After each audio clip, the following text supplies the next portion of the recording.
الحمد لله الذي أعز الإسلام بأوليائه وأذل الكفر والكفرة برسله وأنبيائه، والصلاة والسلام على سيد الإنس والجن وعلى آله وأصحابه الذين رفعوا لواء الإسلام على سائر الأديان. أما بعد، فأعوذ بالله من الشيطان الرجيم. بسم الله الرحمن الرحيم. ولا تحسبن الذين قتلوا في سبيل الله أمواتا بل أحياء عند ربهم يرزقون. صدق الله العظيم. وقال النبي صلى الله عليه وسلم: الجهاد ماض إلى يوم القيامة، أو كما قال عليه الصلاة والسلام. یوں بھی عبادت ہوتی ہے، ہم یوں ہی عبادت کرتے ہیں.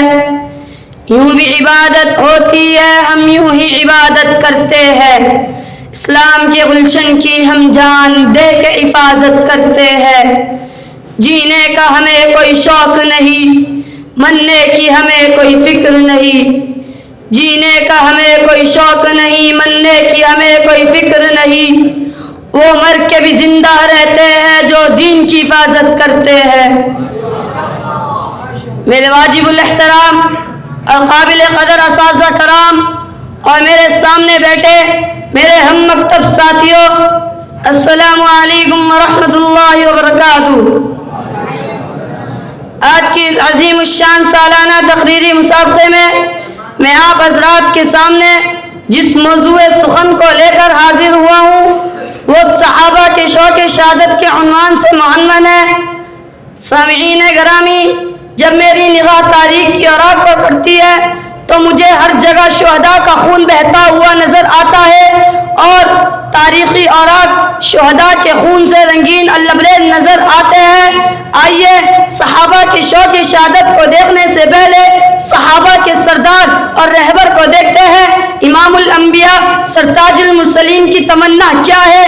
میرے مدنی آقا تڑپ کر فرماتے ہیں: لو وددت انی اقتل فی سبیل اللہ ثم احیا ثم اقتل ثم احیا ثم اقتل ثم احیا ثم اقتل.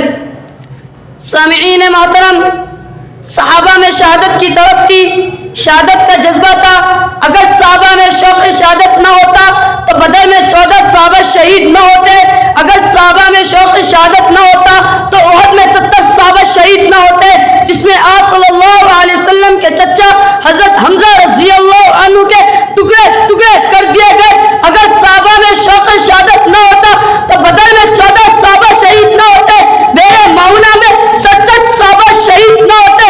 بلکہ میں تو کہتا ہوں اگر صحابہ میں شوق شہادت نہ ہوتا تو عمر صدیق اکبر کے دور میں 28,000 صحابہ اپنی جانوں کے نذرانے پیش نہ کرتے. عمر بن خطاب کے دور میں 14,000 صحابہ شہید نہ ہوتے. عثمان غنی کے دور میں 16,000 صحابہ شہید نہ ہوتے. ارے میں تو کہتا ہوں اگر صحابہ میں شوق شہادت نہ ہوتا تو اپنے گھروں میں بیٹھ جاتے، اپنی بیوی بچوں میں بیٹھ جاتے. ارے کس کو اپنے گھروں کے نرم گداز بستر پر سونا پسند نہیں؟ لیکن سن لو، جب میرے نبی کے یاروں نے نبی کا کلمہ پڑھ لیا تو انہیں گھروں میں بیٹھنا پسند نہیں آیا، بلکہ میدان کارزار میں تلواروں کے سائے میں چلنا پسند آیا.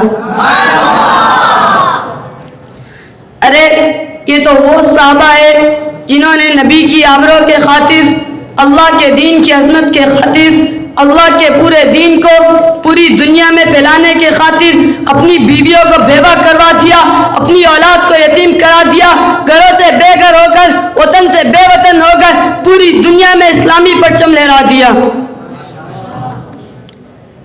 اب آئیے ذرا اس صحابی کی طرف کو دیکھتے ہیں جنہوں نے اپنے خون سے تاریخ اسلام کو رنگین قبا پہنائی اور اپنے سرمایہ زندگی سے گلشن اسلام کی آبیاری کی.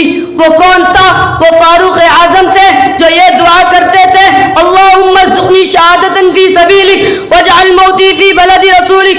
اگر صحابہ کی شوق شہادت کو دیکھنا ہے تو آئیے ذرا احد کے پہاڑ سے پوچھتے ہیں: اے احد، ذرا تو بتا میرے عبداللہ بن جہش تیرے سینے میں کس جذبے اور شوق سے آیا تھا؟ تو احد کا پہاڑ